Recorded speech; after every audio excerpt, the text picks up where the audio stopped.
Now, from 5 to 10, let's go. I'm staying with my father and my stepmother for kindergarten. And to my knowledge, I start going back to Louisiana for the summers. When this began again, we were living honestly next door to my paternal cousin's grandparents. And they would leave us at home. And whenever these things would happen, my cousins would be right in the house, to be honest. And I'm saying this because it needs to be understood the boldness and how these things are happening, when these things are happening, you know. And for me, I didn't understand in those moments. And for so many people I know, this is the same. I didn't understand in those moments that what was happening was wrong, but it was uncomfortable, very uncomfortable. And when people are put in a place of authority and they're in a position to love you, it is very confusing. And people may say, why now? Why speak up about it now when you knew? Because I realized at the age of 14, like, hold up, what was done to me wasn't okay. And I spoke up about it after realizing someone else within my family was going through the same thing. And to see the reaction of their parent and see the support that was given, it made me feel comfortable enough to say something, still timid, and you all will find out later why. I'm trying to stay chronological, but when you're put in these situations with a person that's supposed to care about you, you tend to assume that it's condoned. Now, like I said, someone knew about this.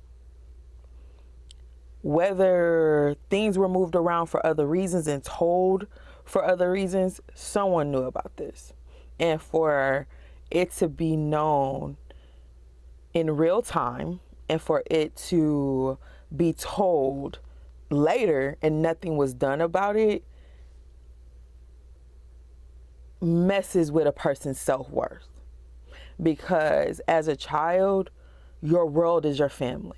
Your world are the people that you look up to. And for them to say you are not worth standing up for, you are not worth protecting, it fucks with you. I'm not gonna lie. All right, so kindergarten, I spend with my dad and my stepmom. Then I get sent away to my paternal grandmother's home with my youngest uncle. Love him. God rest his soul. And let me be clear, y'all. When I speak about my mother has passed away.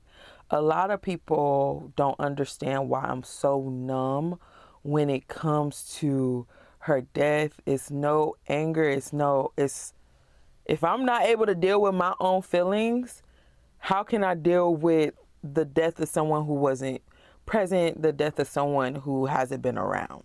Let me put that out there. So I speak about her in the present because I really feel my mom is still around me, if I'm being honest. I speak to her on a regular basis. Like, I'm not mourning the person that was here. I'm growing into a woman and knowing where she was coming from, where her struggles were. That's why there's no malice in my heart. There's honestly no malice in my heart towards her brother because I survived. Like, I'm good to go. It's more so getting an understanding, helping the next person get through these things because it has been hard. I've made it look easy all this years. Yeah, it has not been easy. And for many other people, I don't want it to be put out there as if it's easy to go through this. Just because for years and years and years, you've seen a smile on my face. You've seen positivity because I was set free after everything that I've been through. Then I hit a wall because, like I said, I went to stay with my paternal grandmother and my uncle for first and second grade. For a while, I did have my mom who came and lived with me, and I've learned why these things were taken and given away that I don't even want to get into on this video. But I was hitting a wall this past year because when I was taken back out of that house and put into my father and stepmother's home once again, I was at the age of where my daughters are.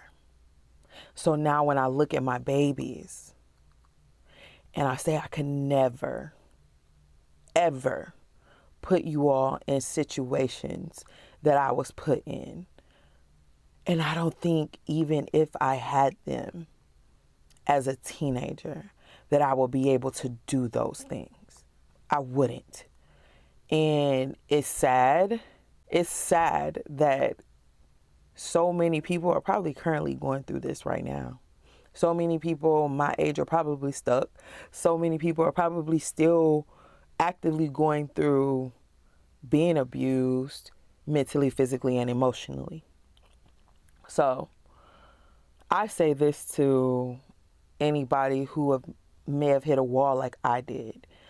My sister ended up getting me this book called The Completion Process, and this is something that you have to do on a daily basis so that you can get through these things, and it helps you get through these moments and keep going. At least it helped me, so I hope it can help somebody else.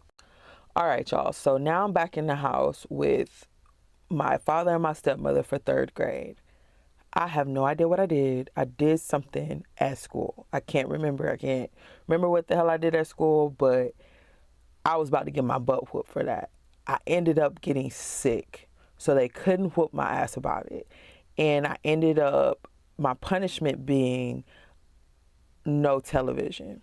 All the way up until I was taken out of that home, I could watch TV on Fridays for 2 hours, Saturdays for 2 hours, and Sundays for 1 hour. And I'm not gonna lie, I would sneak and try to watch the TV. I'm not even gonna lie. This is also when I started to be groomed into a servant for my father and my stepmother. I remember it to this day. My father bit into a chicken wing that she had cooked and blood came out. And in that instant, he looked across the table at me and said, "You got to learn how to cook." That's when I started learning how to cook. And when I say everything but paying the bills got put on to my plate, everything. And seeing how I am with my children now, that was excessive. Extremely excessive. Both of the men who have been a detriment to my life, neither one of their wives can bear children. I don't think that's a coincidence at all.